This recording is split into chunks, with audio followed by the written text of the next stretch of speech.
ቢሰማኝ ያገባኝ ስለማንም ግድ አይሰጠኝም። እባክህ ዘሪሁን ተለመነኝ አንዴ።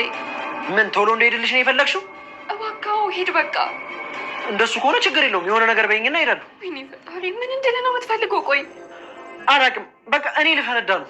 እባክህ ዘሪሁን እሺ በለኝ። በኋላ ውጭ ተገናኝተን እናወራለን። ቆይ ለምንድን ነው የኔ ጭንቀት አልታይሻለሁ? ያው አባቴ ድረሱልኝ። እንደው ምንድን ነው የማደርገው? የሆነ ነገር በይኝና ከጭንቀት የገላግኝ። ምንድን ነው ድንበለው? ምንድን ነው አትናገሪም እንዴ? አይደለም እትዬ፣ ይቺ ልጃችሁ ልታሳብደኝ ነው። ምን አደረገች? ኧረ እትዬ ዝም በሉት። የሆነ ነገር ነካ አድርጎት ነው እንጂ እንዲህ በጤናውማ አያወራም። ማን ነበር ስምህ? እስኪ አንተ ተረጋጋና የሆናችሁትን ነገር ንገረኝ። በጣም እንደምወዳት ስላወቀች ትጫወትብኛለች። እትዬ ዝም በሉት፣ ውሸቱን ነው። እስኪ ዝም በይ አንቺ፣ እሱ ያውራ። ቆይ ተይ፣ አታውራ። አትወጂኝም? አየይ አልመሰለኝም። እንዴት? ፋኖስ ያስቀይማችሁ ነው አይደለም? ምን ብላ ነው የምታስቀይመን? እኔ ምን አውቃለሁ። እሱ ብቻ በዛው ልም ብላችሁ የጠፋችሁት የሄዳችሁበት ጉዳይ ስላልተሳካ መሰለኝ። እሱማው አልተሳካም። እንዴት? አልፈልግም ብላለች። ለምን? እኛ ለምን እንደሆነ በምን እናውቃለን? እንዴት አታውቁም? ፋዘርዬ ገና እንዳየችን እኮ ነው ውርጋጥ ብላ ያባረረችን። ማን? ፋኖስ? አዎ እሷ ራሷ። አየየየየ የኔዋ ፋኖስ እንደዛ አታደርግም። የእርሶ ፋኖስ አይደለችም። እና ሌላ ፋኖስ የምትባላለች? ማለቴ የእርሶ መሆኑ የቀረ ይመስለኛል። አሴር። አቤት ፋዘርዬ። ለምንድን ነው ቁም ነገሩን የማትነግረኝ? በቃ አልፈልግም ብላለች አልኩኝ እኮ። ወይኔ ነው ላይ ገና በለጋ እድሜ ህይወቴ እንደዚሁ ባጭሩ ተቀጨ ማለት ነው። እያዘኑ እንዳይሆን። እንዴት ነው ማላዝ ነው? ተስፋዬን፣ ነገዬን፣ ህይወቴን በሙሉ ለመስጠት የተዘጋጁ ሰው ነበርኩ። ተምቹ ለማንም ሳይናገር ድንብላል ቤት ዘው ብሎ ገባ። ድንብላል እንግዲህ ብቻዋን በነበረችበት ሰዓት ያው በሷ ፋናፍ በጣም ናፍቀሽኛል፣ ከዚህ በላይ ምንም ማድረግ አልችልም ብሎ አብዶ ራሱን መቆጣጠር አቅቶት እንግዲህ ድንብላል ጋር ሄዶ ነበር። ድንብላልም ከዚህ በፊት ወይዘሮ ሜላት ቤት የተከበረ የአባወራ ቤት ነው፣ ስለዚህ ወንድ ቤት እንዳታመስል አለቻተኝ። በጩኸት ንገሪኝ፣ በቃ ምንድን ነው ያለሽ ሀሳብ? ተወጅኛለሽ ወይስ በቃ እኔ ከዚህ በላይ መቋቋም አልችልም ላብድ ነው ብሎች ጩኸት። እሷ ግን እዚህ አሁን አትጩህ፣ ሰው ይሰማናል፣ ስለዚህ እባክህ ውጣልኝ ያለች የለመነችው ነው። እሱም በጣም ጩሆ ሲናገር መሀል ላይ እንግዲህ ወይዘሮ ሜላት ሰምታ ትመጣለች። እናም እሷ አሁንም መጫወቱን ቀጠለበት። ወይዘሮ ሜላት ግን አረጋግታ እንግዲህ እሷንም ለማረጋጋት ሞከረች ማለት ነው። ሁለታቸውም እናሱ ወጥቶ ሲሄድ ድንብላልን ባለፈው እንደነገርኩሽ ድንብላልን የፈለግሽውን ነገር ማድረግ ትችያለሽ፣ ውጭ ቤት ውስጥ ግን ምንም ነገር እንዳታደርጊ ብዬሽ ነበር። ከዚህ በፊት ማስጠንቀቅሻለሁ። የተከበረ የአባወራ ቤት ነው። እኔም በክብር የሚመጣብኝ ሰው አልወድም። ስለዚህ አሁን ልቆጣሽ አልችልም፣ ምክንያቱም ማስጠንቀቂያ ሰጥሻለሁ። ድጋሚ ግን እንደዚህ አይነት ነገር እንዳይደገም ብላ እንግዲህ እናቷ አስፈራራቻት ማለት ነው። ተምቹ ነው እንግዲህ ውጭ መታ መከረችው ማለት ስለ እሷ ያለውን ፍቅር ከዚህ በፊት እንግዲህ በወይዘሮ ሜላት የተዋወቁበት እርግብ ልጇ ሁና ሳለ ነበረ። በዛን ሰዓት እንግዲህ እሷ አስተዋወቀቻት ማለት ነው። አጮኜ ነው ከአሜሪካን የመጣው ምናምን ብላ አስተዋወቀቻት። በዛ ምክንያት እንግዲህ ድል አድርጋ ደግሳ ምሳ ጋብዛ ምናምን ነበር የላከችው እና አየህ ወጣትነት ግን እንዴት ደስ ይላለኝ። ያኔ የተዋወቅ ነው እና የተገናኘ ነው በውሸት ነበረ፣ አትወዳትም ነበር። አሁን ግን ዙሮ ህይወት በእውነታ መንገድ አመጣ ምናምን ብላ እንግዲህ የሚገባትን ምክር መክራ መጨረሻ ላይ ድንብላልን ጠርታ ተወጂዋለሽ ወይስ አትወጂውም ማለቻት። ድንብላልም ወይዘሮ ሜላትን ስለፈራች ምንም አላለችም ማለት ነው። እንደውም በተቃራኒው አልወድህም ነው ያለችው።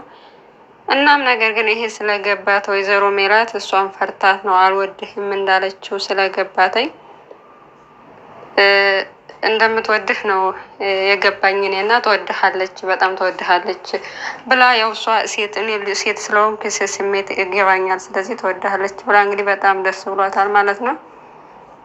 በሌላ በኩል አባባ ኖላዊ ፋኖሴን ይቅርታ እንዲጠይቁላትና እንዲያናግሯትኝ ጆሮንና ተምቹን ልከው ነበረ። ግን እሷ ከዚህ ዘወር በሉልኝ ብላ ሰድባ ነው የለካቻቸው። እናም በነጋታውም አልሄዱም። 2 ቀን አድሮ ካደረ በኋላ ሄደ ጆሮ ወደ አባባ ኖላዊ ቤት እና እስካሁን ስጠብቃችሁ ለምንድነው የቀራችሁት? የት ነበርክ ብሎ ሲጠይቀው ያው ነገሩስ እንዳልተሳካ ስለገባኝ ስላልተሳካ ነው ነገሩ ወዲያው አልመጣችሁ ብሎ አላቸው አቶ ኖላዊ። እና በቃ እሷ አትፈልግም ከዚህ በኋላ አልፈልግም ብላለች አሉ። እና እሳቸውን በጣም ነው የከፋቸው። ምክንያቱም ትልቅ ነገር አለመው ነበር ከፋኖሴ ጋር። ግን ፋኖሴ በአጭር ጊዜ ውስጥ እንግዲህ ልጅ መውለድ አይችልም ስለተባለ ብቻ ከሱ ርቃ ህይወቷን ለመኖር ወስናለች። አባባ ኖላዊም ከስንት ዓመት በኋላ እንደገና እንደዚህ አይነት ነገር ውስጥ በማሰባቸው ነገር ስለደረሰባቸው በጣም ነው ያዘኑት ማለት ነው። ነገር ግን ሴት ቢሄድ ሴት ይመጣል አይዘኑ እያለ ሊያረጋጋቸው ሞከረ። እሳቸው ግን እንደ ፋኖሴ አይነት ሴት መቼም ቢሆን ፋኖሴን የሚተካ አይገኝም ብለው ቆርጠዋል ማለት ነው። በሌላ በኩል ቅዱስ ሰላም እወድሃለሁ ስላለችው እንዴት ወደደችኝ? ለምን ወደደችኝ? ቆይ ምን ነው የወደደችው ያለችው እውነት ነው ወይስ እየቀለደችብኝ ነው እያለ ከራሱ ጋር ጦርነት ገብቷል። እንግዲህ ሰላሚና በባለፈው ጽዮን ባለችበት ቦታ ሆና እወድሃለሁ ብለዋለች። በዚህ ምክንያት ቅዱስ በጣም ግራ ገብቶታል። እውነቱን ነው ወይስ አይደለም የሚለው ማለት ነው። ከዛም ለሀኒቾ ስለነገራት ሀኒቾን ሰላምን ከተኛችበት ላናግርሽ እፈልጋለሁ አለቻት። ሰላሚናም አይደክሞኛል፣ አሁን መናገር አልችልም፣ ነገ እናወራለን ስትላት በፍጹም አሁን ማውራት አለብን። ለምንድን ነው ቅዱስን ወድሃለሁ ያልሽው? መቼም ከልብሽ ወደሽ አይደለም፣ ስለዚህ ምክንያቱም ማወቅ እፈልጋለሁ አለቻት። ነገር ግን እሷም ወደው አልነበረም። ከጽዮን እንድርቅ ሌላ አማራጭ ስላልጣች እንግዲህ እሷን ወድሃለሁ በማለቷ እሷን ሲወድ ጽዮን እንዲርቃትና ከጽዮን መራቅ ስላለበት ነው አለቻት። እና እንደዚህ አይነት ነገር እንዴት ነው የምታረጊው? ምክንያቱም አንቺን የእውነት ወዶሽ በኋላ ላይ ውሸት እንደሆነ ሲያቅ ይጎዳል። ስለዚህ ከዚህ ነገር መቆም አለብሽ። ይህ ነገር ስታረጊ ዝም ብያላይሽም አለቻት።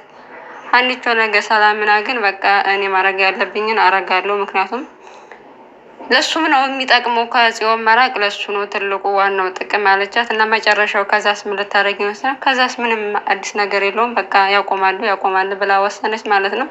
እናም እንደዛ እንደምትቀጥይበት ከሆነ በሀሳብሽ እነግረዋለሁ ስትላት በጭራሽ ከነገርሽው የኔና አንቺ እህትነት ያበቃል ብላ በጣም ተቆጥታ ነግራታለች። እና ሀኒቾ ግራ ገብቷታል። ምክንያቱም ልጁ እውነተኛ ወዳይ ነው ብሎ ምክንያቱም ሰላም ቆንጆዬ ናት እንዴት ወደደችኝ እያለ ጥያቄ ውስጥ ስለገባ ጊዜ ከሰጠችው የበለጠ ሊወዳ ስለሚችል በዚያማ እንዳይጎዳ ፈርታለች ማለት ነው። እሱም ያው በጣም የዋህ ነው፣ ነገሮችን በቀናነት ነው የሚረዳው ቅዱስ። አሁን ላይ በእርግጥ ጽዮን ላይ በጣም ኃይለኛ ሆኗለኝ፣ ፊት አይሰጣትም። ምክንያቱም በጣም እየጎዳችው ስለሆነ አሁን ላይ በጣም እያናደደችው ስለሆነ ነገሮችን ቆም ብሎ ለማሰብ እየሞከረ ነው ማለት ነው። እናም ሰላሚና በዚህ ትቀጥልበታለች ወይስ ሀኒቾ ታስቆማታለች የሚለውን አብረን የምናየው ይሆናል። እና ከሀኒቾ ጋር አሳይመንት ስለተሰጣቸው አሳይመንት እየሰሩ ነበረ። ነገር ግን አሳይመንቱ በጣም ከባድ ነው፣ ስለዚህ ጊዜ ይፈልጋል ብለው በጊዜያዊ ጉዳይ እየተወያዩ ያወሩበት ነበረ። እናም ሀኒቾ የሚገባውን ሁሉ ማከረችው። ፍቅር ጥሩ ነገር ነው፣ ነገር ግን መጀመሪያ አንተ ራስህን መውደድ አለብህ። ራስህን ዝቅ አታድርግ። ሁሉም ሰው ለራሱ ካሰበ በኋላ ነው፣ ሰላም ሆነ ጽዮን ለራሳቸው ካሰቡ በኋላ ነው አንተን የሚያስቡ። ስለዚህ አንተ ማረጋጋት አለብህ እና ቅድሚያ ለራስ መኖር ለራስ ማሰብ አለብህ ብላ የሚገባውን ሁሉ ነገር ሀኒቾ መከረችው ማለት ነው።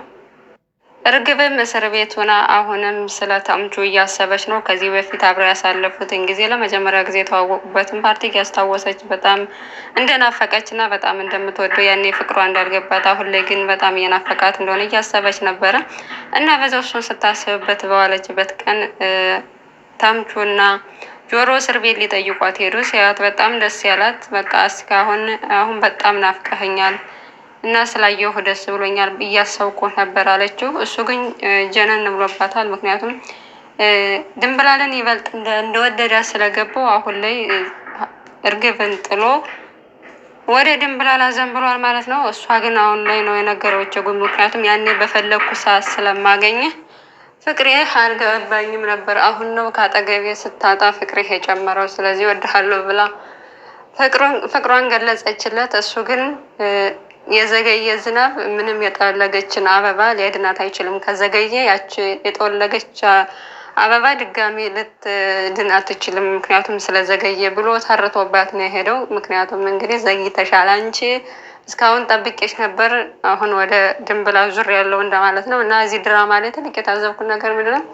ተደራራቢ ብዙ ሰዎች ተደራራቢ ነገር ያፈቅሩና ከዛ ካራክተሩ ግራ እስከሚጋባው ድረስ ማለት ነው። ማለት አንድ ሰው ሁለት አፍቅሮ የትኛውን መምረጥ እንዳለበት ግራ ይጋባል። እና ምን አለ አንድ ለአንድ ቢያደርጉት እንደ ሀሳብ ጥሩ ይመስለኛል። ኖላዊ ድራማ ላይ በብዙ ሰው አንድ ሰው ይወድና ያንኛው የትኛውን መምረጥ እንዳለበት ይቸገራል። እና ደግሞ በቃ ያን ሰው የወደደ ሰው ያን የተወደደውን ሰው አቶ መኖር የማይችል ይመስለዋል። ግን ሁሉም ሰው ከሞከረው መኖር ይችላል ማለት ነው። ማንም ሰውን አቶ አለመኖር አይችልም። ስለዚህ አልፈልግም ሲባሉ በቃ ዞር ብሎ መኖር መቻል አለባቸው እንጂ በጭራሽ እኔ ካለሷ መኖር አልችልም አብዳለሁ ምናምን የሚባል ነገር በሪያሊቲ የለም።